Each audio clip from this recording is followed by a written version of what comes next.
Good afternoon, everybody. Big Mike back here with you once again. Welcome back to Big Mike Talks, where today I'm going to be talking to you about a very interesting round of pro wrestling. We're going to talk about AEW Dynamite and TNA Impact.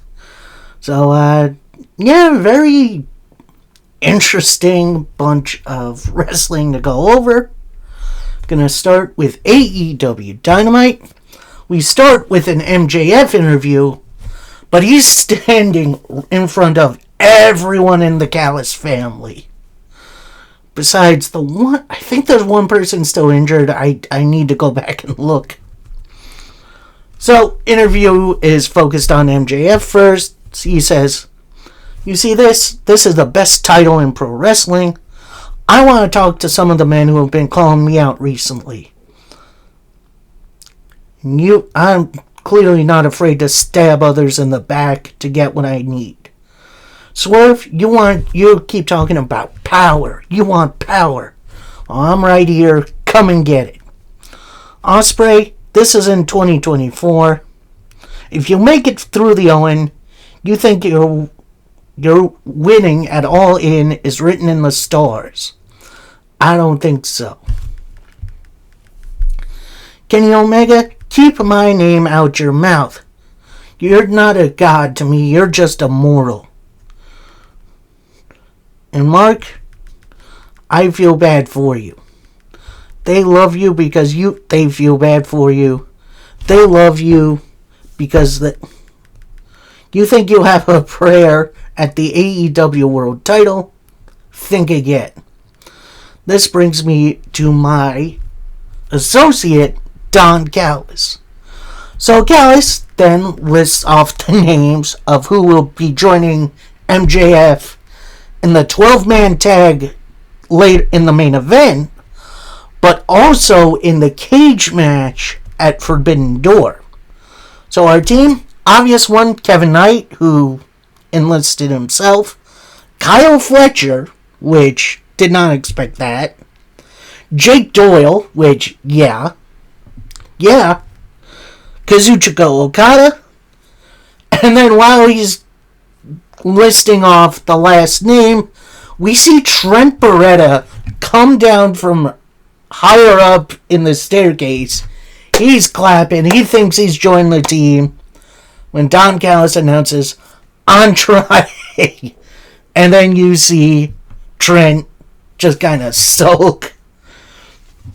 So that's our team MJF for the evening. So everyone else walks off besides Andrade. So he turns to Callis and asks, "How you know?"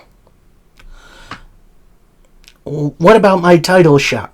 Callis tells Andrade, "Look, you are a future world champion, but there's a long line to get through. For now, do the match." Andrade's like, "Okay." I feel like we're headed for an Andrade face turn sometime soon. Maybe at Forbidden Door, but I feel like that would be a bit too soon. But I love this. This was great. And the Trent moment was so funny and then so heartbreaking at the same time. Like, that was great. That was a nice little character moment for Trent. Then we get a nice little card rundown. Then Kenny Omega's music hits. I'm like, oh, who's he facing? He's facing Tony Nese, who I completely forgot was in this promotion. I know he's been doing stuff in Ring of Honor, but I don't really watch Ring of Honor. Sorry. Yeah, this was a big old squash match.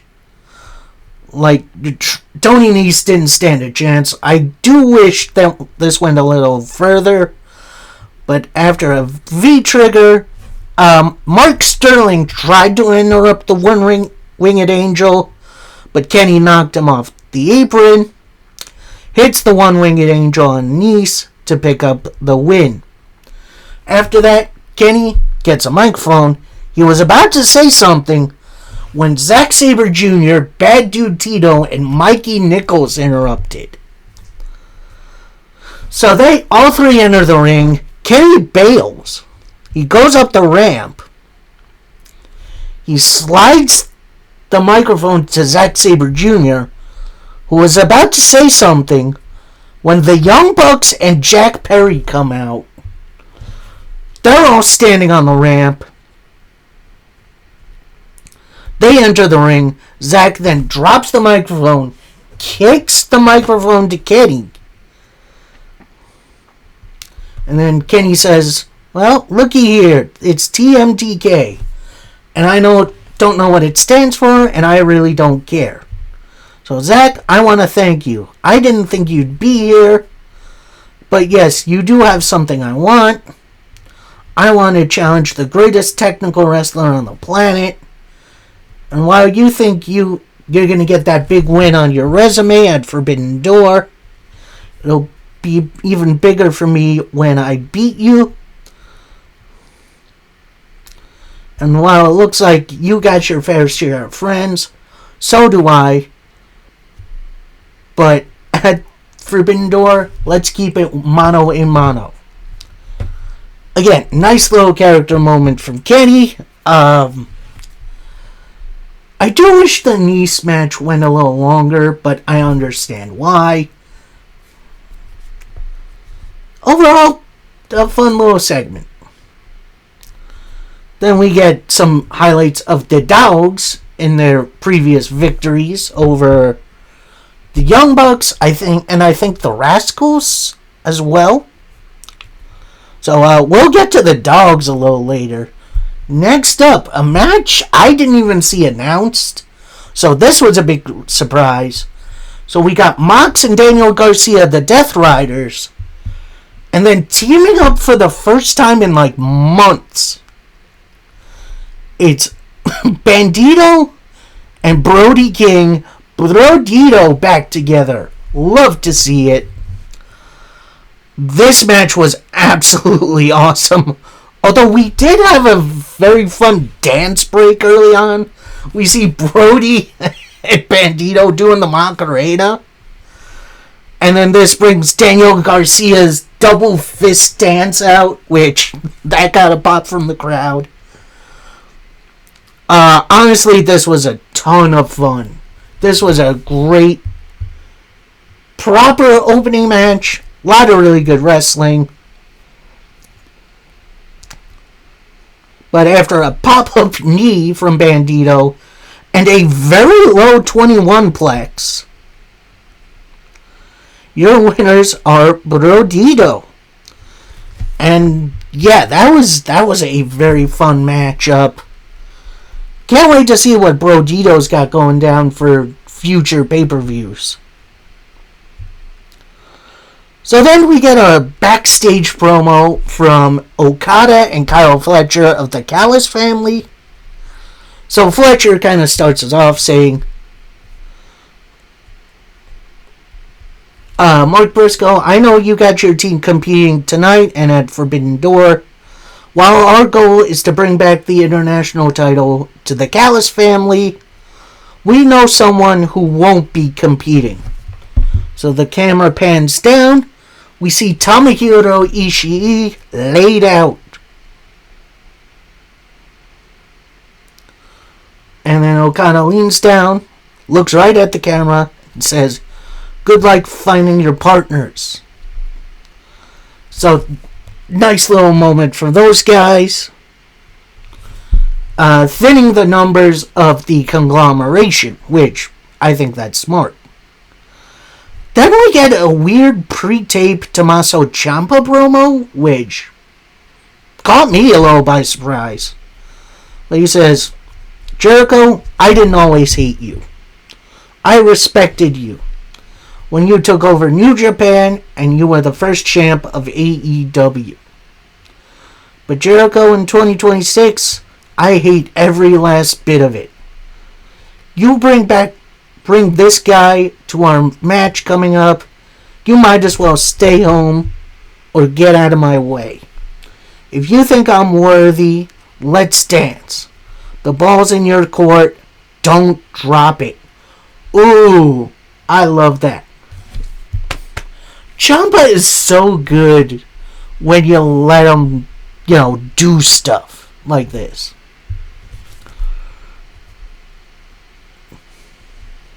That was a great little promo setting up for a match most of us don't really care about, but we'll see. So then we go kind of backstage. It's in Gorilla. The dogs were about to attack, the stagehand who usually helps them. Then Finley's fist gets caught. It's Cope. Christian attacks Clark Connors from behind. They brawl to the ring. Honestly, I'll admit, I didn't see Cage join in until a little bit later when they're in the ring. But, that was unexpected. Then both Cage and Cope were setting up for the spear on Clark Connors, but David Finlay pulls him out of the way. And as the dogs are retreating, Copeland grabs a microphone, says, "Hey, after what happened a few weeks ago, after Double or Nothing, actually, this is Cage. You expected me to say something about a family member? Even Cage has standards. I haven't come across a team that's named after their mother." That's a great line. That's such a good line. Cage continues, "Do us all a favor and pull out." So Copeland takes a microphone, probably laughing a little bit, as I just was.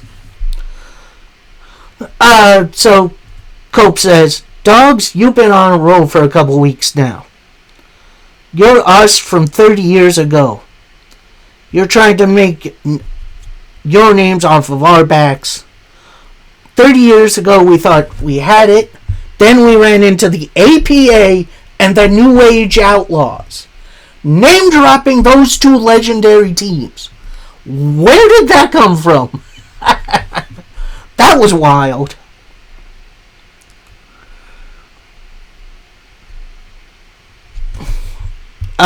Cope continues, "After that, we adapted. Coming up at Forbidden Door, we're going to use our old man strength and grumpiness to walk out. Still your AEW tag champs, and the dogs as broken house pups." Dang, that's them's fighting words, Cope. I loved every minute of this. Their return was a big surprise. And now, match should be good. I'm not going to doubt it. Then we get a little Starlight Kid hype video, which I am so excited to see her at Forbidden Door. Then we get a Thekla promo, and she's actually in the back, which I feel like it would have been better in front of the people. Although I understand you don't want to do that too much. So Thekla says, "I sacrificed my life for stardom, and then I get kicked out, but you're the Starlight Kid? I don't care if I'm anyone's favorite wrestler. I can't wait to beat you and pull your mask off and spit it. Starlight Kid, you better stay on your side of the door, because on this side, I run this place." Nice, simple promo from the Women's World Champ. Love it. Love it, love it, love it. Then we get this kind of out of nowhere interview from Brodito. You got Bandito kind of jumping around like a little kid, like, yeah, we just beat the Death Riders, yay!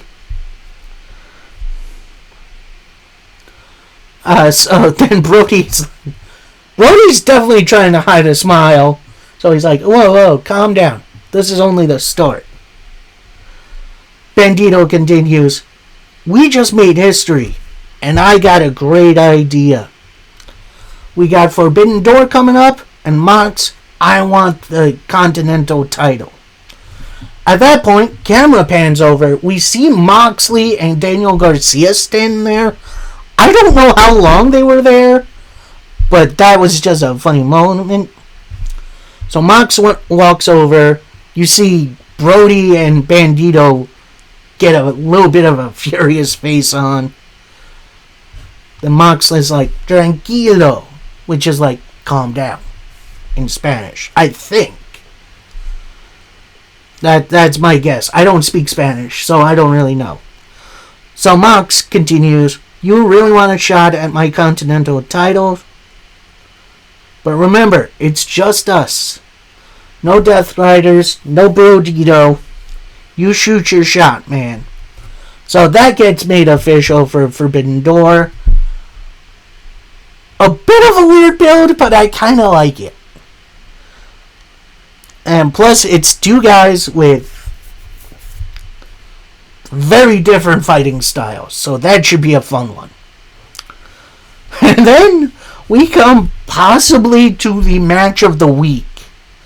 We got the Owen Hart Cup Women's Bracket semi-final match between Mercedes Moné and Hazuki. Sorry, I wanted to pronounce that right. This match was absolutely perfect. It did start off a little slow, but eventually they were throwing haymakers at one another.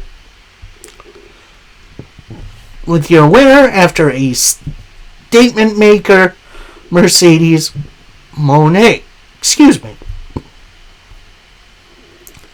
So, Mercedes punches her ticket to Forbidden Door, where she awaits the winner of the other semifinal, Maya World versus Athena, who gets a hype video right after this match, which I know I've been squawking about this for a while. Whoever's doing like the hype videos and the promo videos for AEW deserves a big raise.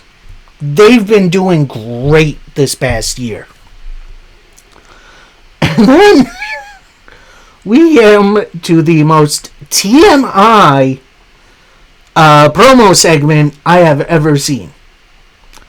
So it's meant to be Will Ospreay and Swerve Strickland face-off segment. They're in the finals of the Owen Hart Cup for the men. So Ospreay comes out first. Tony Schiavone asks about his wedding. Ospreay's, wedding was so lovely. I've been meant to be on my honeymoon, but my significant other, Alex Windsor, knows how much this means to me. So she told me to go chase your dreams. I got a good wife, man. So then I brought her upstairs, smashed her mind off, then pulled out and said, look, I gotta go to Houston now. Which, I'm gonna say this. I have seen a little outrage from certain fans because of this promo. I'm gonna say this. Am I offended? No. However, this is very TMI. I did not need to know about the sexual activity of my favorite wrestler. Do I think Will Ospreay is a piece of shit for doing this? Maybe not, but I feel like this is something you keep between a man and his wife. This is not something we, as wrestling fans, need to know about. So, that's going to be my 2 cents on that. I am not going to go into that any further. Let me know your argument for or against this down below. Anyway, this brings out Swerve Strickland.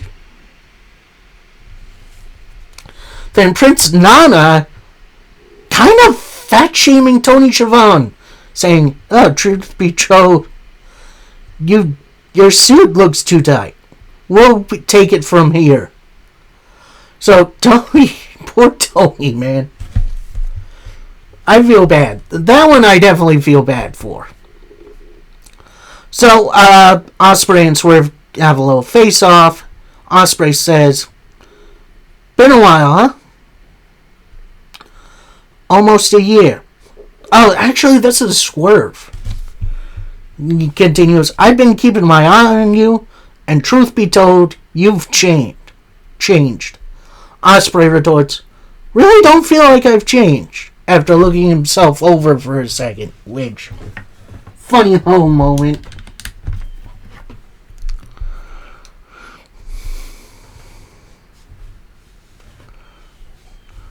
So Swerve continues, the way you're looking at me, do we have a... Actually, this is still Ospreay. Do we have a problem? Swerve retorts, yes, and I'm going to address the elephant in the room. Everything we fought for last year versus the Death Riders, now you're playing booty shorts camp with them, and no one knows why. Like I've said, Ospreay, you've changed. Ospreay retorts, I haven't forgotten what they did to me, but I also let it go and accepted the help I needed, and I'm better because of it. Now I've got a question for you. You saw Kenny and the Ops and Darby trying to help Hangman Page at All Out, but trying to help me at All Out, but no sign of Swerve.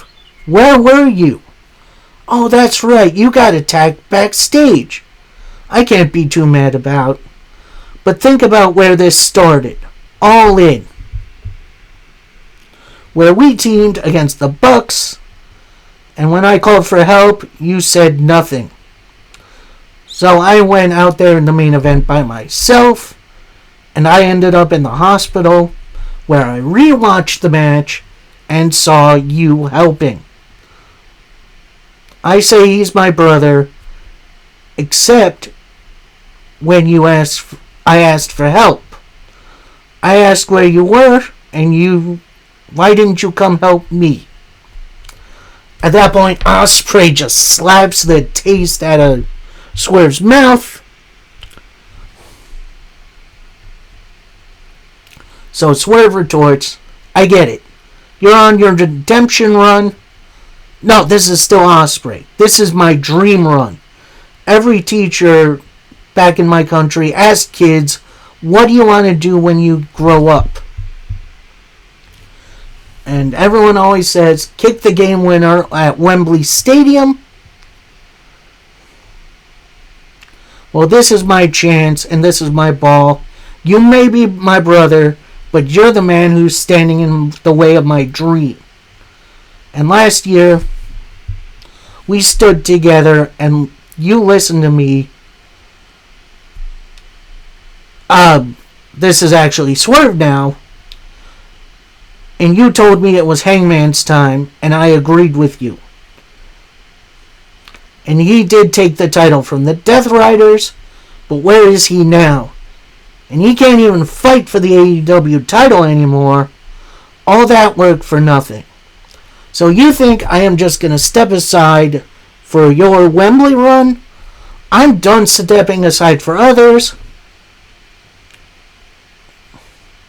I'm not going to let vets or legends step on my time. I'm not letting it happen again. I'm the big disruptor, and every time we face off, it's fireworks. But the headline post Forbidden Door will read, Swerve beats Ospreay. And when I beat you and win the title at All In, you can come challenge for the title if you want, and I'll beat you again and again and again. At that point, Ospreay snaps. He attacks Swerve. Swerve then backs off in the corner where Nana picks up his chain, hands it over to Swerve. They have a little face-off. Swerve kind of whips his chain around, but Ospreay moves out of the way. At that point, the Death Riders music hit. They surround the ring. Then Swerve gets in one more. You're wrong, Will. You have changed. Then Swerve drops the microphone and bails. That segment gave me absolute goosebumps. That was such a great talking segment. Besides the TMI between Ospreay and Alex Windsor, again, I'll say this. While I wasn't offended about it, I think it's a little TMI. Too much information. Then we go backstage for a Jericho interview where he says, "How about this, Ciampa? On Collision, why don't we get serious face to face?" So, nice, just quick little thing from Jericho. Don't know if we're going to see a fight or they're just going to talk on Collision, but it's whatever. Then we see Mox and Garcia of the Death Riders along with Ospreay, and they're backstage somewhere. I don't know. They're in some utility closet or something. With Garcia kind of hyping up Will feeling a little down. Moxley then pushes Garcia out of the way. He gets right up to Ospreay and he asks, "Do you feel like you're in control?" What he says, it's just words. People use words when they have nothing else. Do not lose control. Then we see a little flip switch and Moxley kind of goes normal and he says, "It's just words, man." And he and the Death Riders walk off. So, yeah, that's going to be an interesting situation. So now we get to our main event, in which I was thinking we'd see Team Mark Briscoe be announced throughout the night, but that didn't happen. So we have MJF and the Callis family come out. Callis family is Kyle Fletcher, Kevin Knight, Jake Doyle, Okada, and Andrade, as they take on Mark Briscoe, who he then turns up on the Titantron, reveals that Roderick Strong, Kyle O'Reilly, and Orange Cassidy will be joining him, and the last two members of his team for tonight and for Forbidden Door, International Champion Konosuke Takeshita and former World Champion Darby Allin. Now, I am not going to go through everything that happened in this match, but there was definitely some fun things going on, including MJF and Andrade almost getting into it. You had a moment where Jake Doyle was doing arm ringers to an opponent, but then Cassidy fed MJF's arm in there and he started ranking on MJF's arm. Near the end, Mark Briscoe was about to hit a Dre Driller, but Don Callis distracts the ref. Mark then runs Callis off for a little bit. Roderick Strong tags in. He's about to go for the Heartless, but that gets blocked right into the Salt of the Earth from MJF for the big submission win for MJF and the Callis family. And then post-match, MJF and the Callis family just destroy the baby faces. MJF then takes out the ring, puts it on. He's about to hit Mark Briscoe, but Andrade steps in the way, stopping MJF in his tracks. They kind of start pushing each other a little bit. Then Callis gets in the way. Then you can see him mouth, "Andrade, what's your problem?" Andrade then mouths, "I want my title shot." Then Callis was like, "Alright, but you gotta hold him first." So Andrade holds Mark Briscoe up. KO punch right to Mark Briscoe. I honestly thought we were going to see Mark Briscoe move and Andrade take the punch. But it went smoothly as the Callis family and MJF celebrate post-match. That was a really entertaining episode of AEW Dynamite. I am really hyped for the Go Home show next week for Forbidden Door. Although there's a lot of Go Home stuff next week. Not only do we have Forbidden Door, we have also got, I think there's an NXT show. Not sure of the name of that. We had Slammiversary from TNA. We'll get to that in a second. And then I believe it's Night of Champions. I think.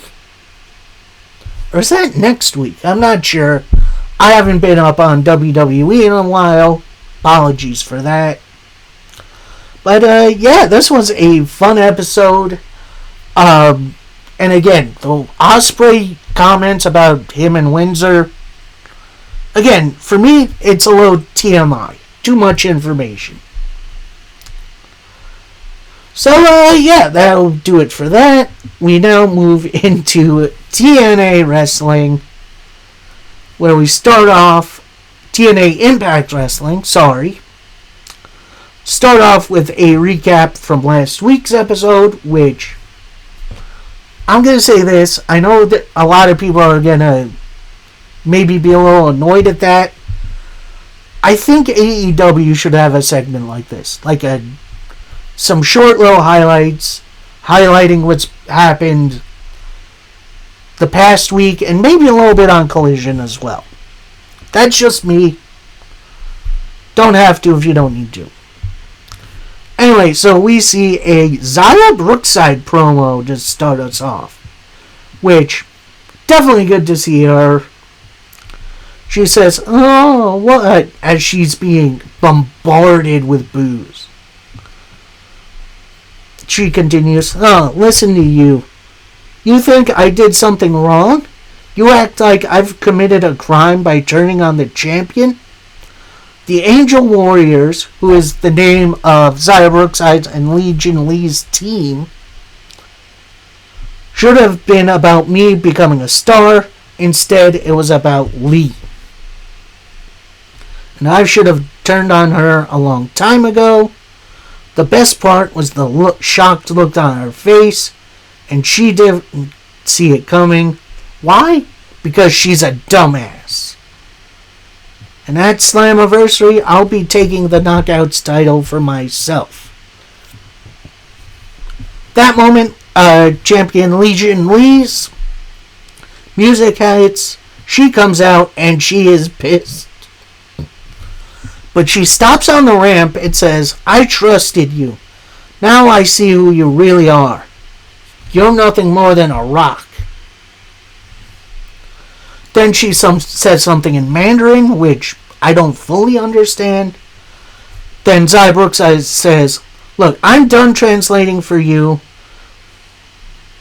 Why do you think I would do that for you now?" Then Lee says, "I don't need a translator. I'm going to beat your ass right here tonight." So Lee gets in the ring and starts pummeling Xia Brookside. This brings out security to break him up. They push past security, brawl for a minute, like a second again. Then security separates them again. At that point, Legion Lee fights through the security guards. They brawl for another minute again. Then security finally separates them. Although at that point, Legion Lee goes for like a neck breaker. I think it was supposed to be a cutter, but I think she overestimated on Xia Brookside. So Xia pulls a security guard into the move, which, honestly, that was awesome on the security guard's part.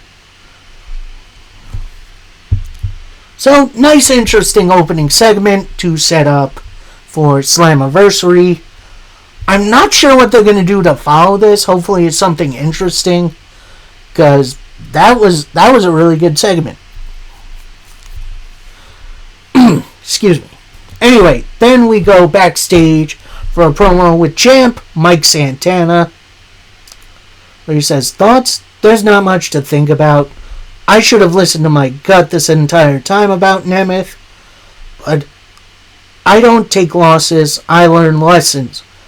I know how to be a pro, and at Slammiversary, Nick, I'm going to spin the block and pin you and beat you once and for all. This brings in Casey Navarro, which, this is about to get interesting. Says, listen, tonight isn't about Nemeth, it's about getting through Order 4. So the smart thing to do tonight is work together. So Santana puts a hand on Casey Navarro's shoulder, and he says, I'm going to do right tonight. But remember who's looking out for you. Which, that's definitely a message to Casey Navarro. And speaking of, we go right into our first matchup of the evening, which I feel like those segments took a little bit too long. But here we are. We get six trios match between Mike Santana, Nick Nemeth, and Casey Navarro against Mustafa Ali, Jason Hoick, and John Schuyler of Order 4, where we also see at Slammiversary, Mustafa Ali is going to hold an open challenge for his international title, which definitely interested to see who is going to be inserted into this position. So, this match was honestly really, really fun. Everyone got a lot of really good stuff in. Actually, honestly, MVP for me in this match is Mustafa Ali. He is so dang good.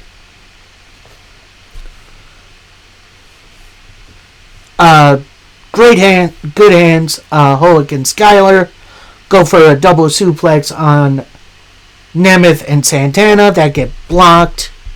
Santana with a double cutters, Nemeth with a double danger zone, and that team picks up the win. Then, post-match, we see Nemeth and Santana face off. Looks like they're about to throw hands. When Casey Navarro holds them back, tells them, save it for SummerSlam. When Ryan Nemeth gets in the ring, attacks Mike Santana from behind. Then I guess Ryan goes to attack Casey. Santana gets up, is about to hit Ryan Nemeth. Ryan moves, and he hits Casey Navarro instead. Then Nick Nemeth hits Mike Santana with another super kick. So, definitely a very interesting situation for this situation. So, we'll see what happens going forward. Then we have a nice card rundown, which I'm always a sucker for those. Then we see Casey Navarro. He's frustrated. He's still kind of getting the cobwebs out. Then Nick Nemeth comes in and he asks, you okay, man? That's why I tell people, don't trust anyone. He shouldn't have done that to you, Casey. And before he can continue, Ryan Nemeth comes in and he says, oh, look at you. You definitely deserved that. Casey then stands up, about to get in Ryan's face, but they're held back by Nick. Then Mike Santana rose up. He's being held back by pretty much every security guard you can think of. Then Nick and Ryan leave. Security then lets go of Mike Santana, which, that was weird. He then gets to Casey Navarro, says, hey, you okay, man? Look, that was my bad. I didn't mean to get you. Then Casey is like, look, it's okay. Just focus on Slam, man. Which, I hope that doesn't stick. Call it SummerSlam, Slammiversary, or don't call it anything. And then Santana walks off. We'll get back to him in a minute. But first, I I'm going to say this. I was never a fan of these talk show segments. They feel pointless. Either just cut a normal promo or do a backstage interview.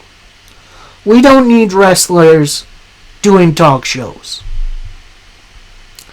So we get a King's Speech segment. It's Frankie Kazarian, where apparently he's the one who came up with Ultimate X. I did not know that. Then he introduces his guests, Leon Slater and Cedric Alexander, which this is where this picked up. So Leon says, well, you got that title. I'll get to the match. Actually, this is Kaz asking, Leon, you were a day away from history. You know you wanted to do it, but this man took it. How do you feel? Leon begins to answer saying, I'd be lying if I told you if it didn't hurt. At that point, Cedric Alexander just bursts out laughing. Then he kind of yells, I'm glad it hurt you. So Leon kind of gets in his face a little bit. Kaz separates them. Then Leon says, you don't know how the pain of having your whole family come in for your big career moment and it being stolen. You don't know the pain of having a whole country on your back and failing. And yes, truth is, you did beat me. Then Cedric interrupts again, saying, damn right. Fakes the facts. Everyone told you you were special, but when you were on top, then I beat you. I told you you're not on my level. And everyone is just going to remember you were one day short. I stole your dream.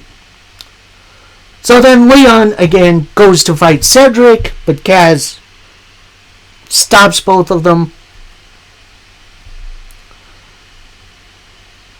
With Kaz saying, no, not here. Save it for Ultimate X.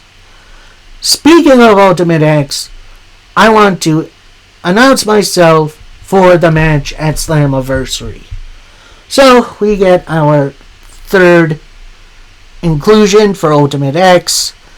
And I'm going to say this pre what's going to go on a little later. I hate when wrestlers announce themselves for matches. Whether it's like the Royal Rumble, challenging for a title, whatever. Give me qualifying matches. Give me a tournament. Give me something that makes these guys earn these shots. Otherwise, it just makes the division feel less. Obviously, I'm going to get into that a moment later. But first, we get the TNA injury report segment, which I wish more promotions would do this. Then we get maybe one of the greatest things in wrestling I have ever seen. So we get AJ Francis, and he's doing like an inside the music, like a documentary segment where it's about him and his dreams, where he stole the intellectual property of Elijah, which honestly, that's just hilarious. That's great. And I'm going to say this. If you got a few minutes, go watch this segment. It's perfect. It's great character work. It's everything you'd hope for a wrestling promotion. So next we see Eric Young joining commentary for our next matchup, where we got the return of Ricky Sosa, in which, thank God he's back. I've missed this guy. Taking on a guy I haven't seen in, I don't know, quite a while. Last time I saw him was first couple episodes of NWA on Roku. It's Dak Draper. And I gotta say, I'm like, whoa, haven't seen you in a while. I did mark out a little bit. And I'm gonna say this, TNA, sign this guy. He's got everything you want, and then some. This match it went a lot longer than I thought it would be. And Dak Draper definitely got some good stuff in. But after a Blue Thunder Bang, which is a great name for a finish, your winner is Ricky Sosa. At that point, Eric Young gets up off of commentary, has a stare down with Mr. Sosa. And here comes my frustrations with this promotion again. So we see the Elegance brand. They're outside some locker room door. The concierge knocks on it. Daria Ray comes out, in which, let's go easy on the authority figures. TNA has 2 of them now. Technically 3. So let's ease that down a bit. So anyway, Concierge is talking about how Kaz says he's in the match. So he pitches Mr. Elegance for the match. Daria Ray then says, look, I'm not going to go off of what talents say. I'm going to go off based on numbers. Takes one look at Mr. Elegance and puts him in the match. Which I absolutely hate that.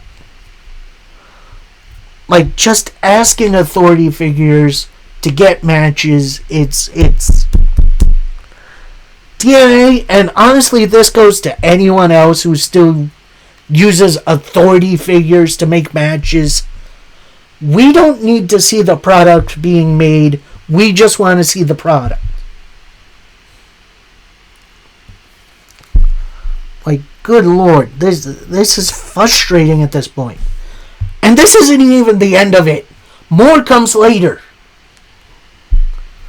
So then post that, Ash runs into Indy Hartwell, who Ash then says, look, I just want to tell you good luck tonight.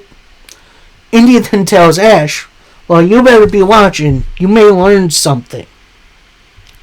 So then we see Mara Sade join commentary, which, a little random, but I do understand it. For our next match, which is Elena Black, the former Cora Jade, taking on Indy Hartwell. And this, I'm going to say this was definitely a better match than they had previously. But good lord, does it go off the rails after a while. After a big old spine buster for a 2 count from Indy, we see Ash and the concierge out on the ramp. This distracts Indy Hartwell for a minute. Eats a roll up for a 2 count. Then Ash and Indy are still jawing with one another. Ash gets up on the apron. Then Sade gets up from commentary, takes her off the apron.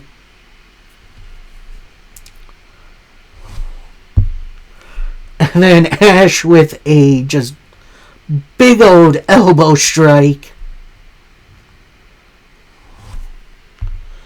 Then Indy Hartwell, I guess that distracts Elena long enough for Indy Hartwell to get a roll up and pick up the win.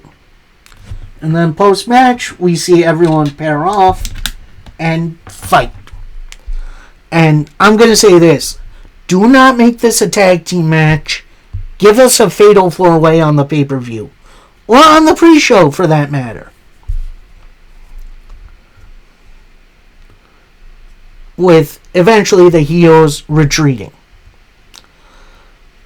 Then we get more of the Ask the Authority Figure Get the Match segment.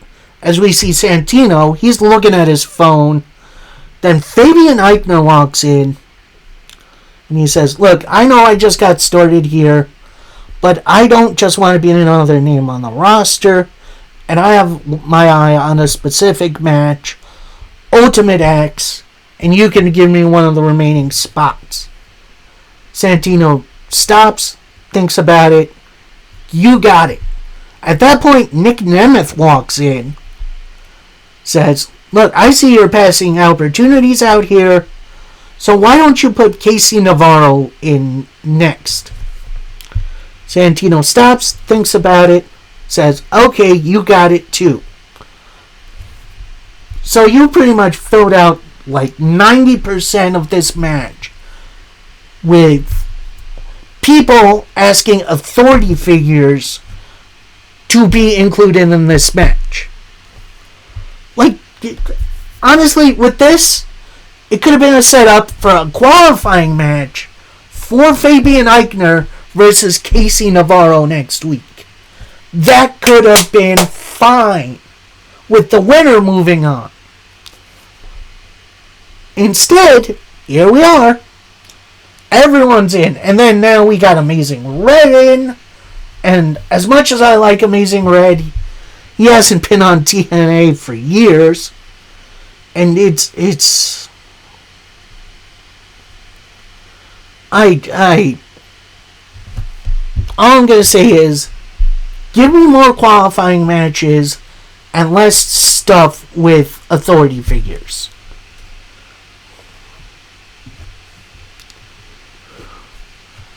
So next, we were about to get some sort of interview or something from someone else, but then Mike Santana grabs the microphone from the interviewer and then tilts the camera up. So like the cameraman's looking up at him and you can see inside his nose. So Santana says, Nick, I'm so sick and tired of this. After this next match, let's settle this like men. And then he walks off. So, gonna get a little extra segment between champion and challenger. But first, we get our main event match. And it is a wild one. So we get Brian Myers, Bear Bronson, and Eddie Edwards taking on the Hardys and Moose. And Moose is dressed up like the Broken Hardys. And correct me if I'm wrong, I feel like he's done that before.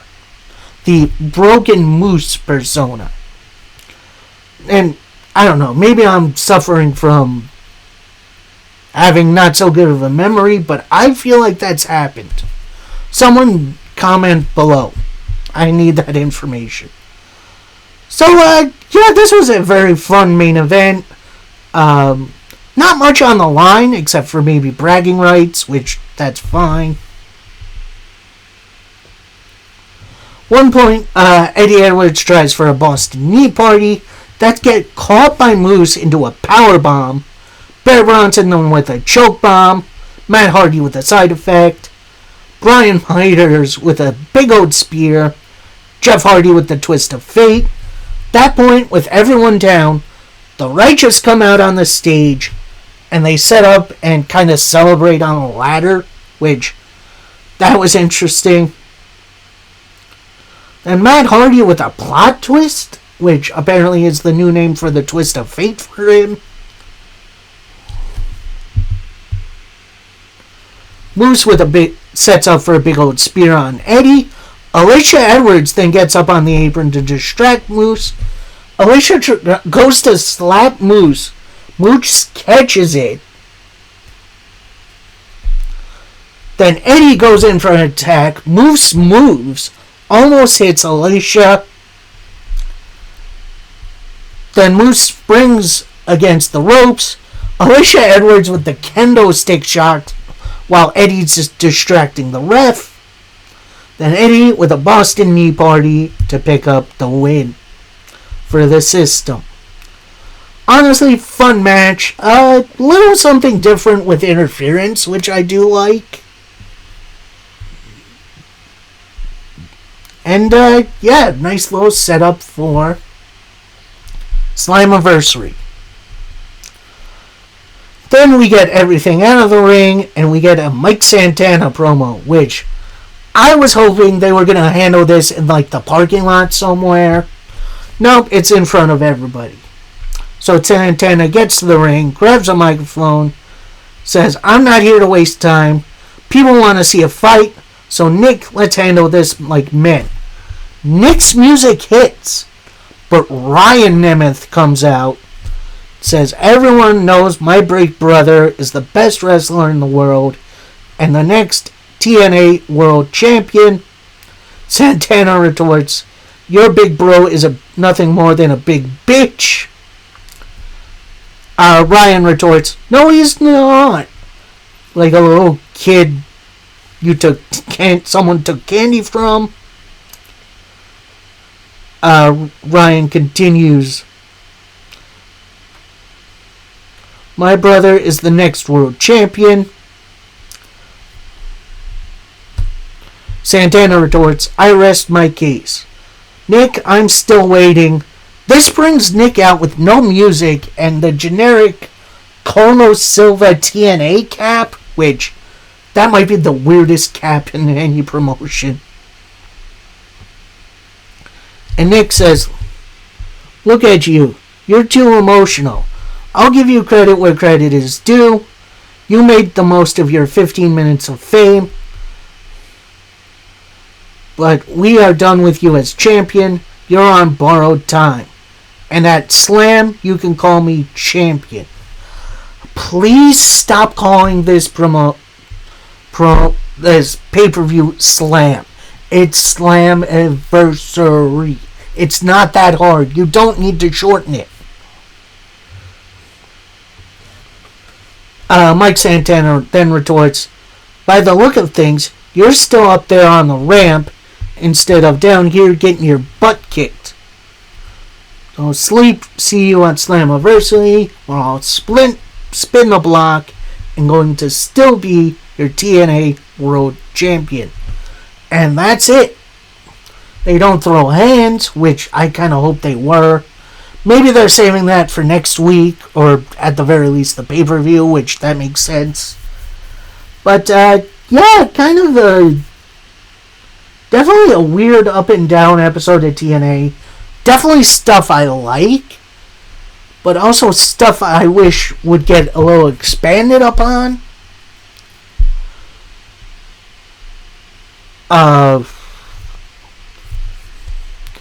And yeah, just let's cut down on time for authority figures, please. I am begging you. So, yeah, overall, a very interesting week for pro wrestling. Obviously, Saturday we got NWA Power, MLW Fusion, and AEW Collision. I'm probably not going to watch all of those tomorrow night. I'll maybe do 1 out of 3. But of course, Sunday, which is my usual, streaming of those episodes, I'm probably going to do like 1 or 2 on Sunday. And again, probably going to skip Monday because I have a little doctor's appointment. So Tuesday is probably going to be my filming day for that episode. Hopefully you stand by for that one. And until that time, happy wrestling, everybody. Peace.